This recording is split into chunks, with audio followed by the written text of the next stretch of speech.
How about tracing system calls?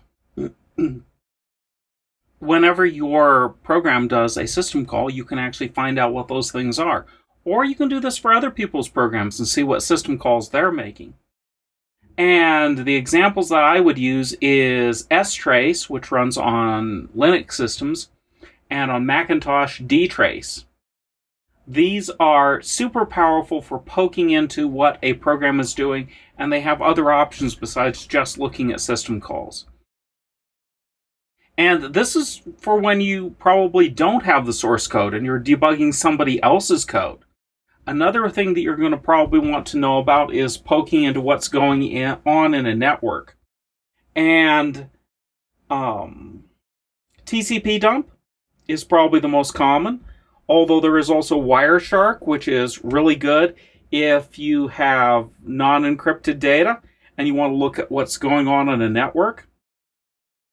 Sometimes you have the ability to change what a browser is doing, and you can send it through a proxy, and you can become a man in the middle, and the proxy can actually list everything that's going on the communication channel, how long it's taking, what's happening with it. That is hugely valuable for doing debugging if you have access to the communication and you can actually stick a proxy in the middle. One of the things you can do with a proxy is you can make a transparent proxy, though, too. Because firewalls can redirect traffic, they can say, okay, every bit of traffic that's going to go from this computer, I'm going to redirect it, and I'm going to send it through this proxy that's then going to do something with it, and then transfer that data on from the proxy to its destination. And you can set up a transparent proxy that's listening in the middle of stuff in communication. Which kind of brings us to web development. Most front ends are built as web development things. And both Chrome and Firefox provide some really tremendous development tools. I also occasionally use Safari if I'm working on a web application that is on iOS. And it provides some very good tools as well. Most of these things, if you're working on a web page, you can bring them up by right-clicking or control-clicking to bring up a context menu. And the way I do it is I just say inspect, which allows me to poke into what the HTML is and the cascading style sheets at that point in the web page. And I'm going to give you an example of this. But real quickly, let's actually just bring up a example. Okay, this is our favorite little tool. But if we just do step tick and we want to inspect, we can go in here. I did a control click or a right click depending on your mouse and do inspect. And now I have this different menu. The first one of those is the console. Okay. You can have an interactive Java console.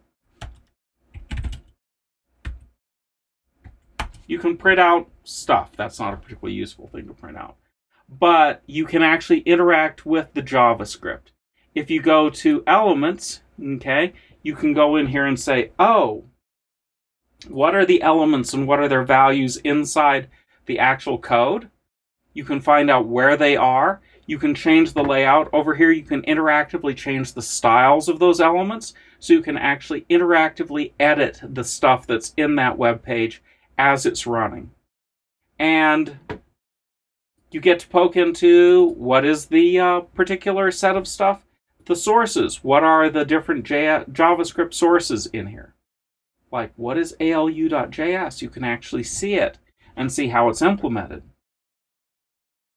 The network tab shows you what calls are being made across the network, and it tells you not just the calls, but what the data is that's returned, what the headers are that are returned, how they're working, how long it's taking to do the calls.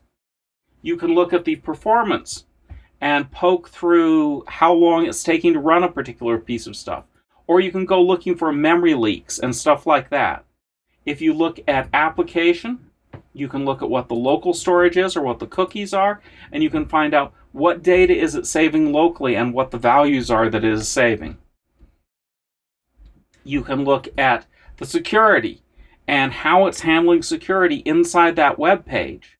So there's lots of alternatives that a browser gives you, and it's a very good debugging environment. One of the nice things about JavaScript is that you do have tools like this that are really, really good for poking around and experimenting with stuff. Don't underrate the value of having an interactive console, because this means you can actually call stuff interactively. Like if I want to call test 1000, I can just call it right there. And now I've set up test 1000 and I can go poking into what it is. In fact, not only that, but in this particular piece of code, test 1000 actually ran a test and I know that it passed right there. So I can actually interactively run tests and run code and build things that work interactively from the console for testing stuff inside my web application.